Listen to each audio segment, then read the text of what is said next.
A estrada entre Palmeiras e Guiné acompanha o lado oeste da Serra do Sincorá e foi o nosso primeiro caminho fora do asfalto dessa nova temporada. 32 quilômetros percorremos em aproximadamente 2 horas em uma velocidade média de 30 quilômetros por hora. Serra do Sincorá é uma das partes mais interessantes e conhecidas da Chapada Diamantina. Nela estão inseridos o Morro do Camelo, o Morro do Painácio, o Morrão, o Vale do Pati, a Cachoeira da Fumaça e vários outros sítios incríveis. Também as cidades históricas de Lençóis, Palmeiras, Mucugê e Andaraí. O nome Sincorá não tem uma definição clara ou conhecida em português. Pode ser um nome próprio criado por alguém ou ter origem em uma língua indígena ou regional.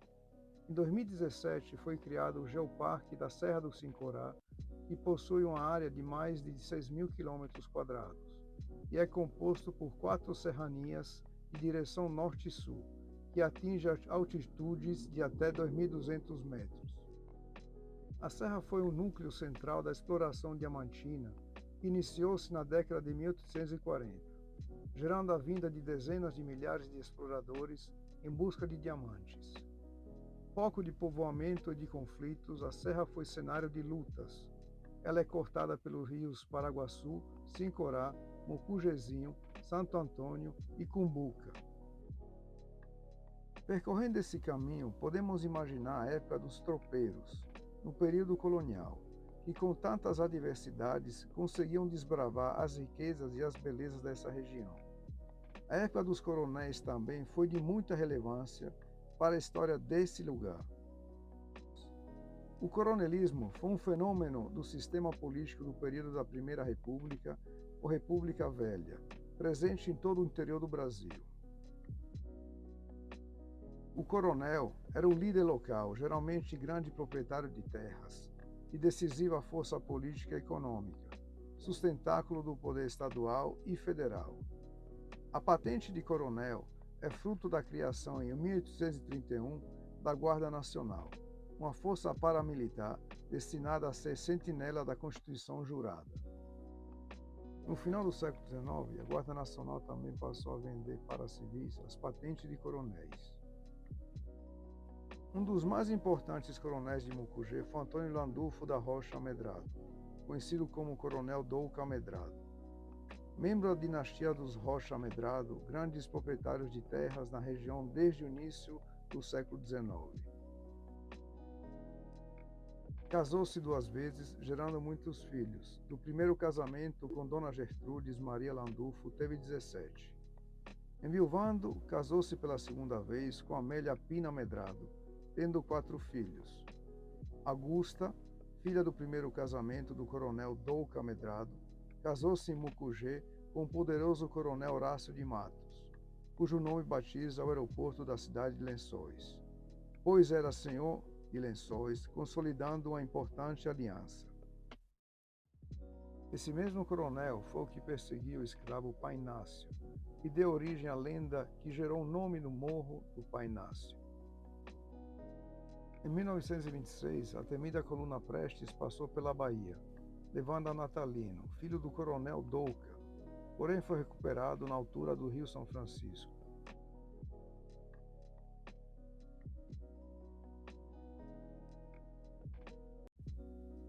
Mas voltando à estrada, nesse trecho foi um dos mais assim delicados da nossa viagem, porque além de ter uma descida íngreme, a pendência estava para o lado do barranco, ou seja, qualquer descuido, o carro ia ser projetado lá embaixo. Então, realmente, a gente estava muito, muito cauteloso. Tanto que, em certos momentos, o carro sentia que ele ia querer descer para o lado do barranco e a gente tentava segurar. O carro pesado aqui realmente fica muito, muito perigoso esse caminho. Mas graças a Deus foi tudo bem e a gente continuou a nossa trajetória. Por outro lado, o panorama é fantástico, como todo o caminho que nós fizemos, né? E realmente, não vou dizer que o risco vale a pena, mas a gente fica inebriado com tanta beleza.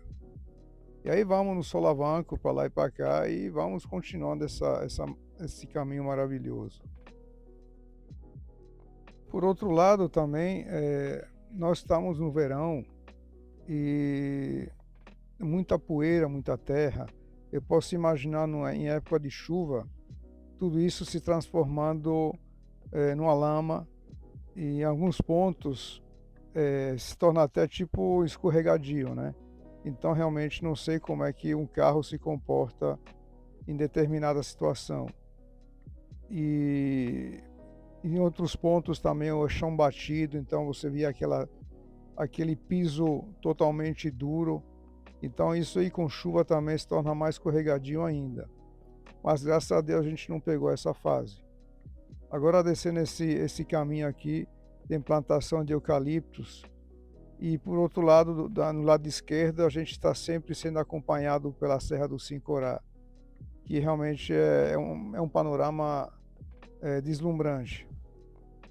E a gente ao mesmo tempo tendo que prestar atenção ao caminho, mas era muito gostoso isso. O vento também acompanhando a nossa trajetória, um clima bastante favorável para esse tipo de terreno, de caminho.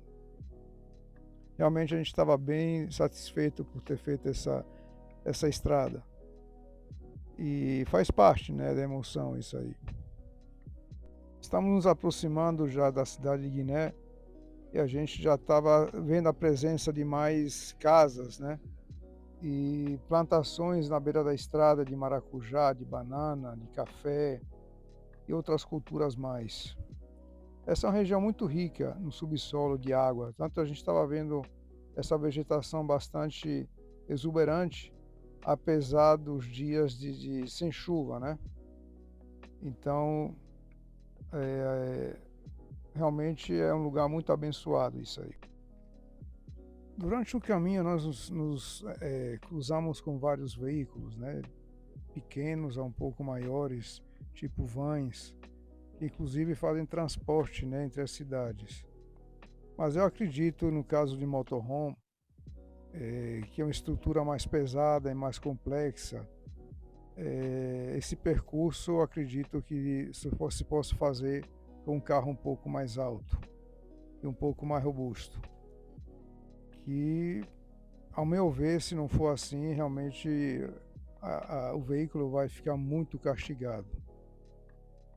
Tanto que quando chegamos lá em Guiné, eu tive que reapertar um pouco os parafusos, porque realmente sofre tudo isso. E a gente tem que ir muito devagar, para justamente as coisas de dentro da casa, né, do carro da gente, não vá fora do lugar, né? Embora tudo seja bem ancorado, mas é sempre uma casa ambulante, entendeu? Então não tem que se considerar isso aí como fator principal. Então, e por outro lado também, eu não acredito que precise de um carro 4x4, como falei, a não ser que quando chova, aí realmente o terreno é um pouco mais acidentado e mais dificultoso de se atravessar. Outro ponto para se considerar também é manter fechado todas as frestas, né, de janelas, portas, porque realmente a poeira é muito grande e é fina, né? Então isso, às vezes, se você deixar um pouquinho aberta, realmente a poeira entra e aí para limpar dá trabalho, muito trabalho, realmente.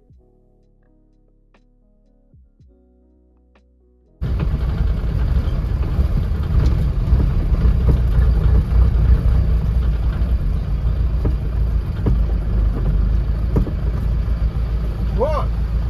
Guiné pra frente! Tá logo aí. Valeu! Bom trabalho!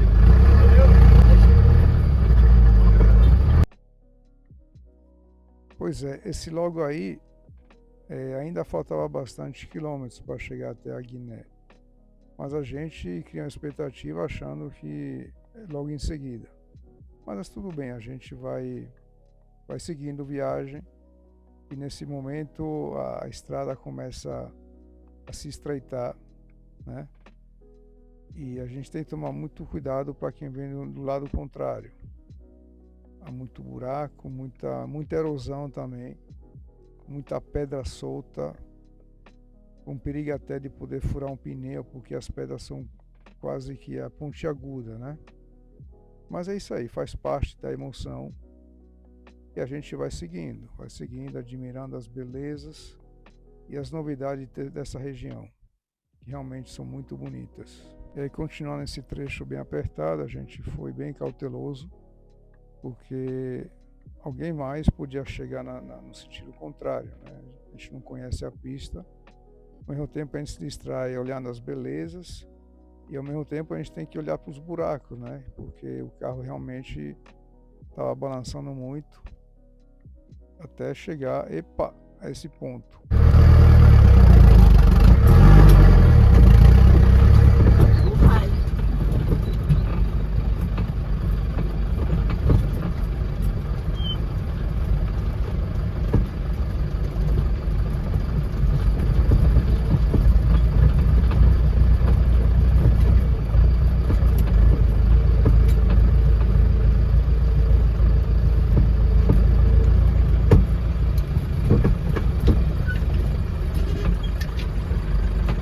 Obrigado, irmão. Bom trabalho aí. Olha como tá lindo aqui. Verde. Olha a mangueira aí carregada. Muito agradecidos pelo gesto de generosidade do nosso colega. A gente segue viagem. Essa altura estava faltando muito pouco para chegar em Guiné. E a gente já estava cansado, ao mesmo tempo com vontade já de conhecer essa nova cidade. Paraíso. Já está sem maracujá aí, ó. Paraíso, isso aí. Isso aí. A mangueira aí. Cunhado, tem que mandar pra ir ali, ó. Oh, meu pai do céu.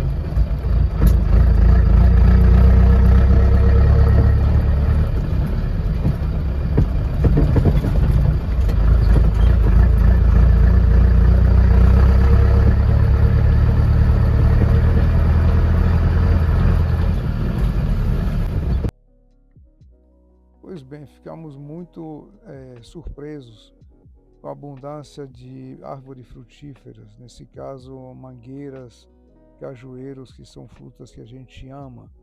A gente estava no paraíso. E por outro lado também a gente via as casas sendo rodeadas de plantas de buganvília, de flores, enfim. A gente fica muito feliz de ver toda essa região sendo adornada dessa forma, né? E as pessoas sensíveis com a natureza. Então a gente estava vendo que estava chegando um lugar muito, muito bonito e cada vez mais ansiosos em conhecer essa nova região. Finalmente chegando na entrada da cidade, podemos assim considerar que a região da Chapada Diamantina é tão especial, nos traz uma energia positiva e uma paz, e sempre voltamos para apenas apreciar, sentir o vento, olhar e admirar tanta beleza. Ar puro, vento fresco, sol com muita energia e uma alegria que nos traz um novo viver. Tudo é simplesmente perfeito.